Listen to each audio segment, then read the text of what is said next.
லட்சுமி கடாட்சம் பெருக என்ன செய்ய வேண்டும்? எந்த வீட்டில் பெண் உயர்வாக நடத்தப்படுகிறாளோ அந்த வீட்டில் திருமகள் நிரந்தரமாக குடியேறி வீட்டில் உள்ள இன்பத்தை பெருகச் செய்வாள். அதனால் வீட்டில் உள்ள பெண்கள் மரியாதையுடனும் அவர்களின் மனம் வருத்தப்படாதபடியும் நடத்துவது மிகவும் அவசியம். மாலை 6 மணிக்கு விளக்கேற்ற வேண்டும்.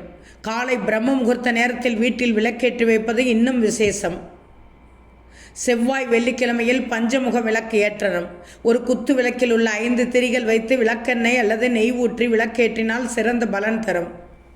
காலை எழுந்தவுடன் உள்ளங்கைகள், பசு, கோவில் கோபுரம் அல்லது இறைவனின் உருவப்படம் ஆகியவற்றை பார்க்க வேண்டும். வீட்டில் வாசற்படியில் சாணி தெளித்து கோலம் போட வேண்டும். நிலைவாசலில் மஞ்சள் குங்குமம் வைத்து பணிவுடன் வழிபட வேண்டும்.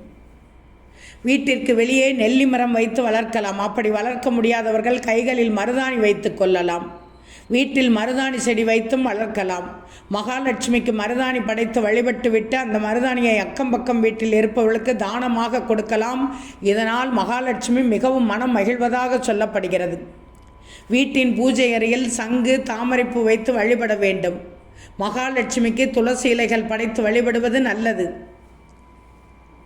தினமும் ஏதாவது ஒரு வாயில்லாத ஜீவனுக்கு உணவு கொடுக்க வேண்டும். பசுக்களுக்கு கொடுத்தால் விசேஷம். பசுமாட்டின் உடலில் 30 கோடி தேவர்களும் வாசம் செய்வதாக சொல்கிறார்கள். பசுமாட்டிற்கு உணவு அளிக்க முடியவில்லை என்றாலும் ஏதாவது ஒரு உயிருக்காவது, ஒரு எறும்பு, புறா, காகம், நாய், பூனை, இப்படி எந்த ஒரு உயிருக்காவது உணவு வழங்குவது தனிச்சிறப்பு. இந்த 8 விஷயங்களை உங்களுடைய வீட்டில் செய்வது மிக மிக அவசியம்.